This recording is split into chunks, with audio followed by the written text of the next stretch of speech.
Hello students, आज की इस वीडियो में हम लोग एनसीईआरटी गणित कक्षा 10 के प्रश्नावली 5.4 का क्वेश्चन नंबर 1 और 2 हल करने वाले हैं। तो सबसे पहले क्वेश्चन नंबर 1 हल कर लेते हैं। तो इसमें कहा है एपी 121, 117, 113 कामा डॉट डॉट डॉट का कौन सा पद सबसे पहला ऋणात्मक पद होगा। ठीक ना। तो इसको हल करने के लिए संकेत दिया गया है कि आप एन को 0 से छोटा मानिए, उसके बाद से एन ज्ञात कीजिए। ठीक ना। तो वही चीज़ हम लोग करेंगे। तो सबसे पहले हम लोग श्रेणी लिख लेते हैं। तो श्रेणी है 121, 117, 113 डॉट डॉट डॉट। यानी ये ऐसे देखिए घट रही है संख्या, तो घटती जाएगी, तो सबसे पहला कोई ना कोई ऋणात्मक पद तो आएगा। तो वही पूछ रहा है कि सबसे पहला ऋणात्मक पद कौन सा होगा। ठीक ना।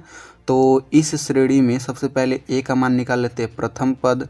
तो ए बराबर है 121। डी की बात करें तो A2 माइनस A1 होता है 117 माइनस 121 कितना आ जाएगा, -4 आ जाएगा। अब इसके बाद से हम लोग लिखेंगे माना सबसे पहला ऋणात्मक पद एन है। ठीक ना। एन मतलब यनवा पद। तो हमने यनवा पद को पहला ऋणात्मक पद मान लिया है, और आपको पता ही होगा कि कोई भी ऋणात्मक पद हमेशा 0 से छोटा होता है, तो एन भी 0 से छोटा होना चाहिए। तो वही चीज़ हम लोग लिखेंगे, एन का मान 0 से छोटा होगा, क्योंकि एन जो है ऋणात्मक संख्या है। अब एन का फार्मूला लिख लेते हैं। तो एन बराबर a plus n minus 1 into d होता है, ये 0 से छोटा होगा। तो ए का मान हो जाएगा 121 plus n minus 1 into d का मान हो जाएगा -4। अब इसी को हल कर लेते हैं। तो ये हो जाएगा 121 -4 का प्लस एन में गुणा करेंगे तो ये हो जाएगा -4n, माइनस माइनस +4, फिर छोटा हो जाएगा 0 से। इसके बाद से ये हो जाएगा, देखिए 121 प्लस 4 ये हो जाएगा 125, और -4n दूसरे पक्ष में जाएगा तो +4n हो जाएगा। तो चिन्ह वही रहेगा, यानी कि 4n जो है बड़ा होगा 125 से। ठीक। अब यहाँ पे n का गुणा है तो इधर भाग हो जाएगा, तो ये हो जाएगा 125/4 n से छोटा होगा।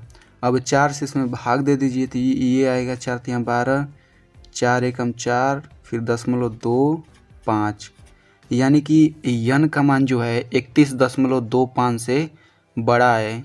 ठीक ठीक ना। यानी कि n का मान जो आ रहा है 31.25 से बड़ा होना चाहिए। यहाँ पे देखिए बड़ा चिन्ह है, तो 31.25 के जस्ट बाद कौन सी पूर्णांक संख्या आती है, तो इससे बड़ा पूर्णांक 32 आएगा। ठीक ना। तो हम लोग लिखेंगे चूँकि n का मान बड़ा है 31.25 के। ठीक ना।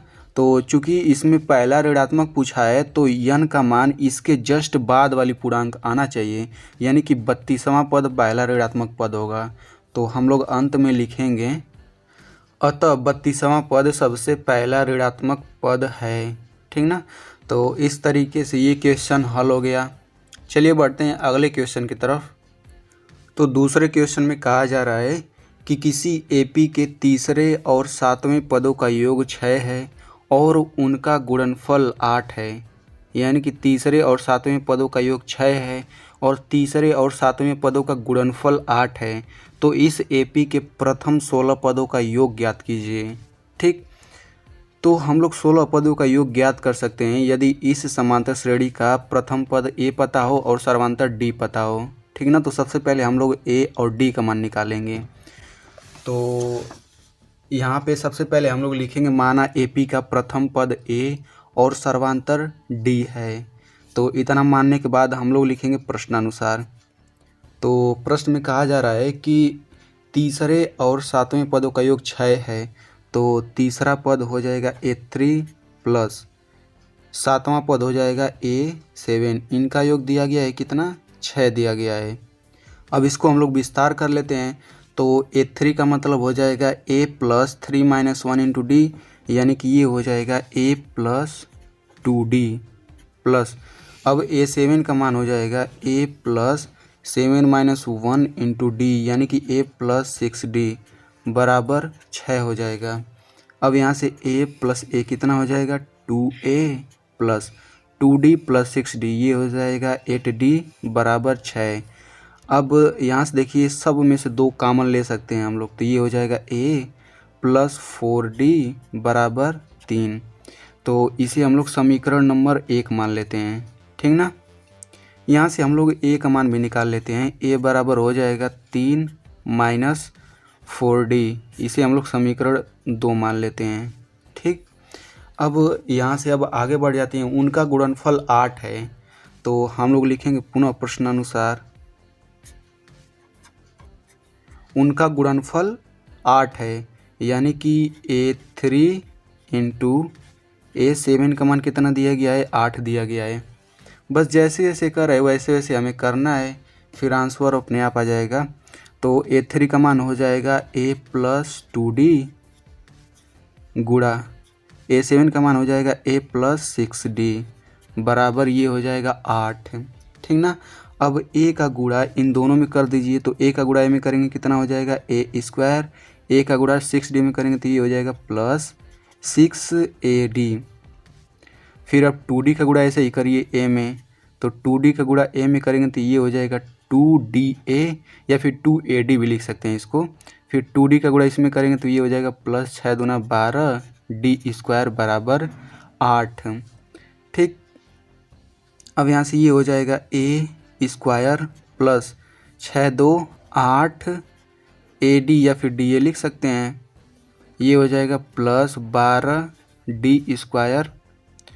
फिर यहाँ से 8 है तो इसको पक्षांतर कर लेते हैं, माइनस 8 हो जाएगा, फिर बराबर 0, ठीक ना।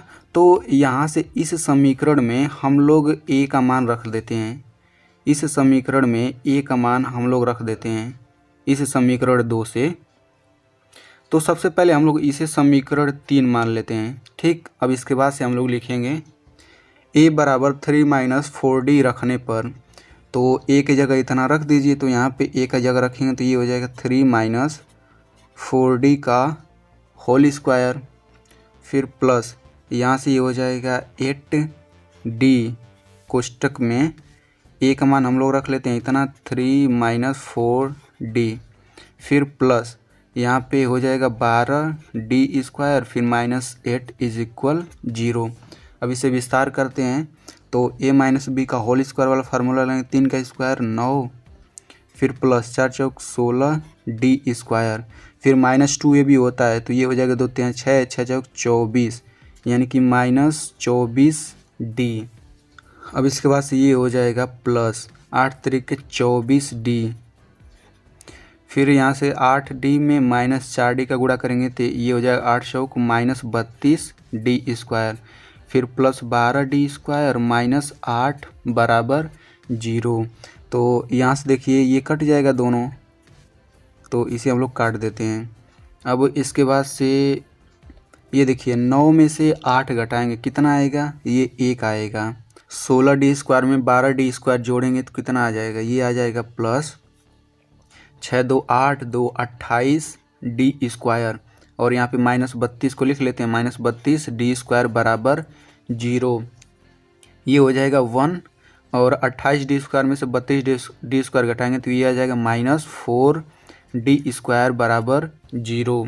तो यहाँ से ये हो जाएगा 4D स्क्वायर की जगह पक्षांतर कर देंगे तो ये हो जाएगा 4D स्क्वायर बराबर 1। तो यहाँ से ये हो जाएगा D स्क्वायर बराबर 1/4। तो यहाँ से जब स्क्वायर हटेगा तो ये रूट में आ जाएगा, तो ये हो जाएगा D बराबर प्लस माइनस चिन्ह लग जाता है जब रूट में आता है, तो ये हो जाएगा 1/4। तो यहाँ से D बराबर हो जाएगा प्लस माइनस 1/2। तो यहाँ से देखिए D का मान 2 आ गया, एक तो प्लस 1/2 आ गया और एक माइनस 1/2 आ गया, ठीक। तो यहाँ से D का मान जब 2 आ रहा है तो इसका मतलब A का मान भी 2 आएगा, तो हम लोग A का मान भी निकाल लेते हैं। तो यहाँ पे देखिए समीकरण 2 में A का मान इतना है, तो हम लोग लिख लेते हैं A बराबर 3 माइनस 4D, ठीक। अब यदि हम लोग D बराबर प्लस 1/2 लेते हैं, लिखेंगे चूँकि d बराबर 1/2। तो जब d बराबर 1/2 लेंगे तो a का मान कितना आएगा ये देख लेते हैं। तो ये हो जाएगा a बराबर 3 - 4 इंटू d का मान 1/2, ये हो जाएगा 2 दूनी 4। तो 3 में से 2 घटाएंगे तो ये आ जाएगा 1, यानी कि यदि d का मान 1/2 है तो a का मान 1 आ जाएगा। अब लिख लेते हैं, चूँकि d बराबर -1/2, तो जब d का मान -1/2 लेंगे तो a का मान कितना आ जाएगा, ये हो जाएगा 3 - 4 इंटू -1/2। तो माइनस माइनस प्लस हो जाएगा, फिर 2 दूनी 4, 3 + 2 कितना हो जाएगा 5। तो d का मान -1/2 लेने पर a का मान 5 आ रहा है। अब हमें पूछा है कि प्रथम 16 पदों का योग पूछा है, यानी कि हमें ज्ञात करना है यस 16।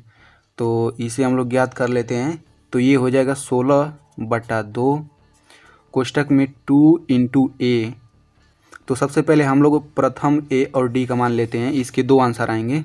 तो a का मान 1 है, फिर प्लस n-1, 16 - 1 कितना हो जाएगा 15 गुणा d का मान हो जाएगा 1/2।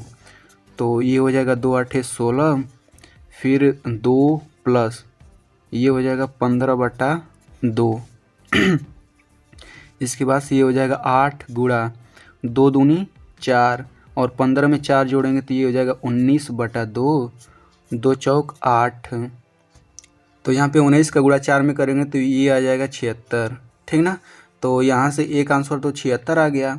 अब दूसरा आंसर में निकाल लेते हैं। तो ये हो जाएगा यस 16 बराबर 16/2 कोष्टक में 2 गुणा a का मान हो जाएगा, अब हम लोग ये दूसरा वाला लेते हैं, a का मान हो जाएगा 5, फिर प्लस n-1 कितना हो जाएगा 15 गुणा d का मान -1/2।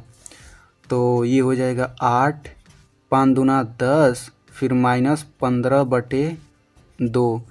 तो यहाँ से हो जाएगा 8 गुणा 2 यहाँ पे 20 और 20 में से 15 घटाएंगे, ये आ जाएगा 5/2, फिर 2 चौक 8 और 4 पचे कितना होता है 20 होता है। तो इसके 2 आंसर आ गए, एक तो 76 आ गया और एक 20 आ गया। तो स्टूडेंट, यदि आप ऐसे ही क्लास 10th के NCERT मैथ को सरल तरीके से पढ़ना चाहते हैं तो आप मेरे चैनल को सब्सक्राइब कर सकते हैं, और सब्सक्राइब करने के बाद इस घंटे के निशान पे क्लिक करके ऑल पे क्लिक कर दीजिए।